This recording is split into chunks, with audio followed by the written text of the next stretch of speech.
আমি সকীয়াই দিব বিচাৰিছো যে এই চামকানু মহন্তৰ বিৰুদ্ধে কোনেও যাতে ৰক্ষণাবেক্ষণ দিয়াৰ অকণমানো ক্ষুদ্ৰতম প্ৰয়াস নকৰে, নহ'লে কিন্তু আমি মুখ্যমন্ত্ৰী, প্ৰধানমন্ত্ৰী, শাসন ব্যৱস্থা, প্ৰশাসন একো নেমানিম। এই ভয়াৱহ পৰিস্থিতি হ'ব, অসম চলিব আৰু ইয়াৰ বাবে দায়বদ্ধ কিন্তু সেই ঊৰ্ধ্বতম কৰ্তৃপক্ষ হ'ব। এইটো কথা আমি শেষবাৰৰ বাবে সকীয়াই দিছো। এইটো কেৱল জুবিন গাৰ্গৰ মৃত্যু নহয়, এইটো এটা হত্যাকাণ্ড, আকস্মিক মৃত্যু নহয়। জুবিন গাৰ্গক ইয়াৰ পৰা এটা বেমাৰী মানুহক লৈ গৈছে, তাত গৈ পেলাই সেই মানুহটোক এনেকৈ এৰি দিছে। যদি দায়িত্ব ল'ব নোৱাৰে তেতিয়াহ'লে অসমৰ এনেকুৱা সম্পদটোক লৈ যোৱাৰ সাহস আপোনাক কোনে দিলে? আপোনাৰ বাপেকে দিছে নেকি? নমস্কাৰ বন্ধু বান্ধৱীসকল, মুখ্যমন্ত্ৰী ডক্টৰ হেমন্ত বিশ্ব শৰ্মা ডাঙৰীয়াই কি কথা ক'লে জুবিনদাৰ মৃত্যুৰ ন্যায়ৰ বাবে আপোনালোকে চাই ল'ব। জাষ্ট নাও এতিয়াই এটা আপডেট লৈ আহিলোঁ, তোমালোকে চাই ল'ব আৰু আপোনালোকে কমেণ্ট কৰিব নাপাহৰিব। ন্যায়ৰ বাবে বা জাষ্টিছৰ বাবে ইমান দিন লাগিলনে? হত্যাকাৰী মানে জেললৈ থৈ দিবলৈ ভাল লাগিল নেকি? এনেকুৱা এটা ভাবিছে চাগে অসমৰ মুখ্যমন্ত্ৰী ডক্টৰ হেমন্ত বিশ্ব শৰ্মা বা আমাৰ পৰিয়াল, আমাৰ ফেমিলি বা আমাৰ ৰাইজ ৰজাসকলে এনেকুৱা এটা বিচৰা নাই যে চামকানু মহন্ত আৰু সিদ্ধাৰ্থ শৰ্মাক জেললৈ থৈ দিব লাগে। এনেকুৱা নহয়, হত্যাকাৰী শাস্তি পাবই লাগিব, পিটন খাবই লাগিব। যদি অসমৰ মুখ্যমন্ত্ৰী ডক্টৰ হেমন্ত বিশ্ব শৰ্মা ডাঙৰীয়াই একো কৰিব নোৱাৰে তেতিয়াহ'লে এই চামকানু মহন্ত আৰু সিদ্ধাৰ্থ শৰ্মাক কি কৰিব লাগে? ৰাইজৰ হাতত এৰি দিব লাগে। এই কামটো ৰাইজে কৰিব, ঠিক আছে? সেইকাৰণে মানুহ যেতিয়া জুই জ্বলি আছে, জুবিনদাৰ আত্মা, জুবিনদাৰ ন্যায় যদি নাপাওঁ, জুবিনদাৰ আত্মাটো শান্তি নাপাব। সেইবিলাক আমি শুনি আছোঁ, ফেচবুকত দেখি আছোঁ, আমি ভিডিঅ'টো চাই আছোঁ। বা CM আমাৰ মামাই কি কথা কৈছে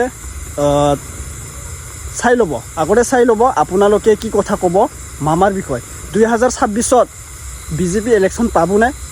আৰু 2026ত মামাক জিকি দিব পাৰিবানে আপোনালোকে? এইটো এটা কথা, ডাঙৰ কথা।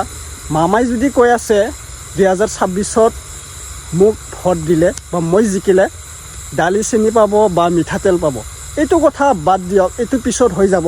আমাক কি লাগিব? সোনকালে ন্যায়ৰ কথা বতৰা পাতিব লাগিব।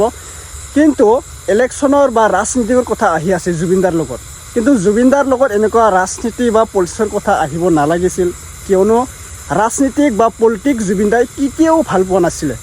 সেই কথাটো ভাবি আমাৰ অখিল গগৈ ডাঙৰীয়া বা হেমন্ত বিশ্ব শৰ্মা ডাঙৰীয়াই ইহঁতে কি কৰি আছে? পলিটিক্সৰ কথা মাজলৈ আহি আছে, জুবিনদাৰ মাজলৈ। কিন্তু আমাক এনেকুৱা নালাগে। ন্যায়ৰ বাবে আমি জাষ্টিছ বিচাৰি আছোঁ। যদি অসম চৰকাৰে একো কৰিব নোৱাৰে বা CIDৰ একো কাম নহয়, এইটো পাব্লিকক এৰি দিব। ডাইৰেক্টলি পাব্লিকে কি কৰিব? চামকানু মহন্ত আৰু সিদ্ধাৰ্থ শৰ্মাক ফিনিছ কৰি দিব ন। যদি হত্যাকাৰী হয়, হত্যাকাৰীটো হয়ে, ছিংগাপুৰলৈ নিবলৈ নালাগিছিল। আৰু অলপ দায়িত্ব থাকে, অসমৰ ইমান ডাঙৰ শিল্পীক, ছিংগাৰক এনেকুৱা কৰিব নালাগিছিল। সিহঁতে যি কৰিছে মানে নৰ্মেল হিচাপত, জুবিনদাই ইমান নৰ্মেল মানুহ আছিলে, এনেকুৱা ভাল মানুহ আছিলে। নৰ্মেল হিচাপত সিহঁতে কি কৰি আছে? লুটি লৈছে পইচা, টকা, ঘৰ বাৰী, এনেকুৱা এটা লুটি কি কৰিলে? জুবিনদাক হত্যা কৰিলে। এইটো কথা না। সেইবিলাক মানুহক এনেকুৱা এটা শাস্তি দিবলৈ লাগে, মানে দুখ লাগি গৈছে। মানে জুবিনদা কি ভাষাই নাই ক'বলৈ। চাই ল'ব আমাৰ মামাই কি ক'লে, মানে 3 মাহ ল'ব এই ন্যায়টো পাবলৈ। চাই ল'ব তোমালোকে, সকলোৱে চাই ল'ব। আপোনালোকে কমেণ্ট কৰিব নাপাহৰিব। সকলোকে মোৰ চেনেলত স্বাগতম জনালোঁ। আৰু এইটো মোৰ নতুন চেনেল, ছাবস্ক্ৰাইব কৰি ল'ব আৰু ভিডিঅ'টো শ্বেয়াৰ কৰি দিব দেই। শ্বেয়াৰ কৰি দিব, ভাল লাগিলে লাইক কৰি দিব আৰু কমেণ্ট কৰিব নাপাহৰিব। চাওঁ বাৰু কি ক'লে মামাই। জুবিন গাৰ্গৰ গোটেই ঘটনাটোত আমি ন্যায় প্ৰদান কৰিবলৈ বদ্ধপৰিকৰ আৰু তাৰ পৰিপ্ৰেক্ষিতত আমি কাকো ৰেহাই নিদিয়াকৈ আমি এটাৰ পিছত এটাকৈ গ্ৰেপ্তাৰ কৰিছোঁ। আৰু মই বিশ্বাস কৰোঁ যে অসম পুলিচে নিৰ্ধাৰিত সময়ত চাৰ্জশ্বীট দিবলৈও সক্ষম হ'ব। আমাৰ তদন্ত আকাংক্ষিত হিচাপে আগবাঢ়িছে। ছিংগাপুৰৰ লোকসকল নহা বাবে আমাৰ কিছু সমস্যা হৈছে, কিন্তু তাতো আমি যা যোগাৰ বা তেওঁলোককো আমি কেনেকৈ আনিব পাৰোঁ তাৰ ব্যৱস্থা আমি কৰি আছোঁ। কিন্তু অসম চৰকাৰে জুবিন গাৰ্গৰ গোটেই ঘটনাটোক লৈ আমি অত্যন্ত সিৰিয়াছ। আমি নিশ্চিতভাৱে আমি ন্যায় প্ৰদান কৰিম আৰু আমি আদালতৰ সন্মুখলৈকে অভিযুক্তসকলক লৈ যাম। সাধাৰণতে আমি 3 মাহ আমাক সময় দিয়া হয়। 3 মাহ সময়তকৈ আমি বেছি সময় নিবিচাৰিম। নিৰ্ধাৰিত সময়ৰ ভিতৰতে আমি চাৰ্জশ্বিট দিবলৈ চেষ্টা কৰিম, যাতে ঘটনাটোৰ গোটেই তদন্ত পুলিচে কৰাৰ পিছত ঘটনাটোৰ বিচাৰ যাতে আদালতৰ মজিয়াত হ'ব পাৰে। আৰু আমি একেবাৰে নিশ্চিত যে আমি জুবিন গাৰ্গক ন্যায় প্ৰদান কৰিবলৈ সক্ষম হ'ম। অসম আৰক্ষী ছিংগাপুৰত যাব নোৱাৰে। কোনো দেশৰ কোনো আৰক্ষী ক'তো যাব নোৱাৰে। সেই দেশৰ আৰক্ষীয়ে সহায় কৰে। যেনেকৈ ছিংগাপুৰৰ আৰক্ষী কেতিয়াও ভাৰতত আহিব নোৱাৰে, ভাৰতৰ আৰক্ষী আমেৰিকাত যাব নোৱাৰে, আমেৰিকাৰ আৰক্ষী যাব নোৱাৰে। কোনো দেশৰ আৰক্ষী আন এখন দেশত যাবৰ কাৰণে কোনো চৰকাৰে ভিছা নিদিয়ে।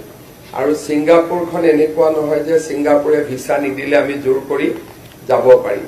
আৰু কিন্তু ছিংগাপুৰ আৰক্ষীয়ে আমাক সহায় কৰিব বুলি আমি নিশ্চিত। তেওঁলোকক আমাকতো বিশেষ নালাগে, ভিডিঅ' ফুটেজ লাগে, হোটেলৰ ভিডিঅ' ফুটেজ লাগে, ইয়াতখনৰ ভিডিঅ' ফুটেজ লাগে আৰু ছিংগাপুৰৰ যি দুজনে ক্ৰুজখন চলাইছিল তেওঁলোকৰ সাক্ষী লাগে। মই অক্টোবৰ মাহত ছিংগাপুৰৰ এম্বেচাডৰক সাক্ষাৎ কৰিম দিল্লীত, আৰু অসম আৰু ছিংগাপুৰৰ যি সম্পৰ্ক আছে তাৰ পৰা মই নিশ্চিত যে ছিংগাপুৰ আৰক্ষীৰ পৰা আমি সহায় পাম।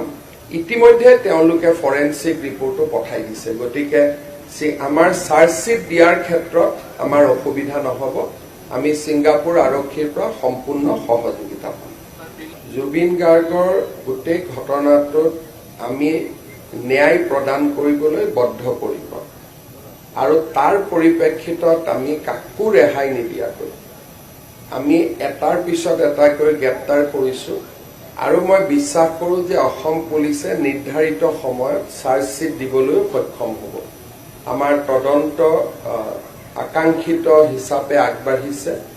ছিংগাপুৰৰ লোকসকল নহা বাবে আমাৰ কিছু সমস্যা হৈছে, কিন্তু তাতো আমি যা যোগাৰ বা তেওঁলোককো আমি কেনেকৈ আনিব পাৰোঁ তাৰ ব্যৱস্থা আমি কৰি আছোঁ। কিন্তু অসম চৰকাৰে জুবিন গাৰ্গৰ গোটেই ঘটনাটোক লৈ আমি অত্যন্ত সিৰিয়াছ।